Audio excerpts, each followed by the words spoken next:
What's up, my gamers? This is IDOLWILD, and this is kind of a hybrid video. I'm gonna do a boom or bust review on the '93 overall Football Outsiders Jordan Howard, but I'm also gonna be doing a budget beast review on the '90 overall Team of the Week Thomas Rawls. Now, I'm gonna combine the two. I'm gonna review both of the players, see what they do well, see what they fail at, and I'm gonna compare them to since they both play a similar style of football. The '93 overall Jordan Howard goes for around 150 to 160,000 coins on the auction house, and I'm going to flesh him out and try to see if he's worth his price tag on the auction house. And Thomas Rawls goes for around 35,000 coins on the auction house. Now, as you can see straight away, that Jordan Howard obviously outclasses Thomas Rawls in most of the stats. He's faster, he has better carrying, better trucking, and he also has battle ready and bruising back. And most people online and on YouTube agree that battle ready is probably the best chemistry for a running back to have. But I wouldn't sleep on Thomas Rawls' bruising back and power run, because if you max those out to tier 2, it gives Thomas a plus 5 trucking and a plus 5 stiff arm, which give him 97 trucking and 91 stiff arm, which is nothing to sniff at. We're going to take a look at these two real shortly, take a look at some of their film, and see how they fare out. Let's get it. The first thing I noticed about these two is that they both broke the first tackle pretty often. As you can see, these first two clips are going to show you how Thomas Rawls breaks the first tackle, and then the next two clips are going to show Jordan Howard breaking the first tackle. And that's how most of this review is going to go for the most part. I'm going to bring up a category, show you how Thomas Rawls does it, then I'm going to bring in Jordan Howard to show you for comparison. That way it's still fresh in your mind. Something that they also did pretty well was that they did this shrug animation right here where I didn't have to press anything, but they would just brush out the defender like it was nothing to keep going. That's pretty good if you ask me, because it allows you to get more unexpected yards, which is always a plus. Now, what they both did pretty well, as you can probably tell by their stats, is trucking. Thomas Rawls does it, in my opinion, he does it because he has a low center of gravity. He can get under the defender and trucks them, and no DB really stands a chance against either of them. And Jordan Howard does it because he's bigger and faster than Thomas Rawls, and he's a pretty big back end overall, so he just bowls over the defender. As you can probably expect, Thomas Rawls didn't have as much success running over linebackers as Jordan Howard did, but he's not bad if you ask me. Now, what they both did pretty well was getting to the edge using that acceleration. They both were able to outrun most of the linebackers to the edge and get to the edge to get upfield and get yards. Right there, Thomas Rawls could have gone for more, but I did that little truck animation at the end, which slowed me down. Jordan Howard can get to the edge and has pretty good speed and won't get caught from behind often, but he will get caught from behind if someone has a good angle or a high speed DB like here right here.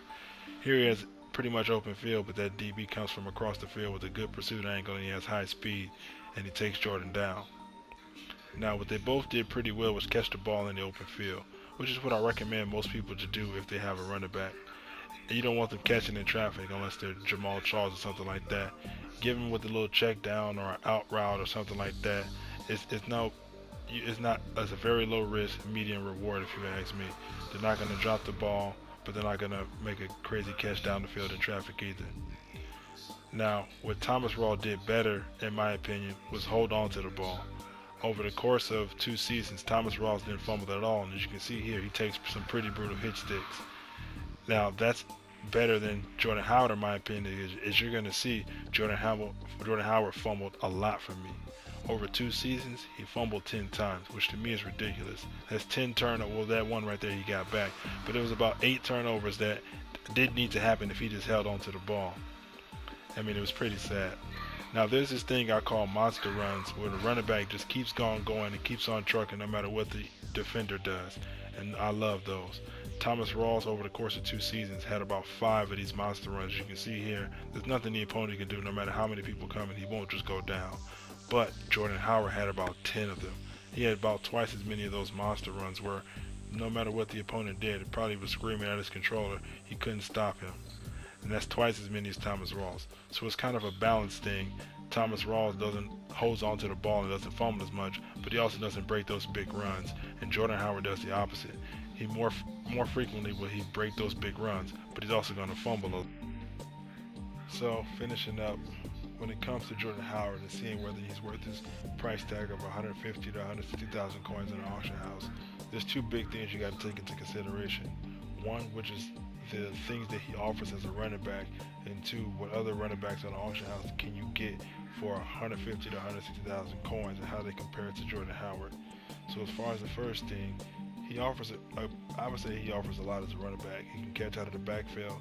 He has good speed to get to the edge, and he can truck, and he has a good probability of getting those monster runs where he just can't be stopped despite what the opponent does.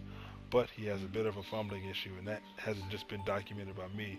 I'll leave a link in the description below of TIno's review of him, and he noticed that Jordan Howard fumbled a lot despite having 94 carry.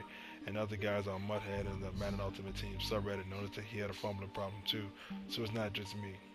And so as far as the second thing, where other running backs we can get for the same price tag, you can get the motivator Derrick Henry, which adds +2 trucking to the whole team. And besides that, Derrick Henry's a pretty beastly running back in his own regard. But you can also get the limited time Ahman Green, which has the same chemistry as bruising back and battle ready, but he has bruising back ×2, which makes it easier to get to tier 2 of that. And Ahman Green also has over 90 juke move, which means he has more variety than Jordan Howard. You can juke to when you get to the outside, and then you can truck again. So in regards to if he's worth 150,000 coins or if he's a boomer bust, I'm gonna go that final verdict is that he's a bust for that price tag. Because one, he has a fumbling issue, which is pretty bad. It's almost AP bad. And the other running backs that you can get at that price tag can do just the same that he does, and then some. And that's for Thomas Rawls. I think everybody should pick him up for at least the number 2 running back. But if you're on a budget team and you don't have that much coins to build a big overall or high overall team, maxing out that bruising back and power run is going to definitely increase your run game, as it gives him a +5 trucking and a +5 stiff arm. I think everybody should at least try him out for one season. That's it for this video. If you like my type of content, you can like and subscribe if you want, but if you don't have to. See you next time. Peace.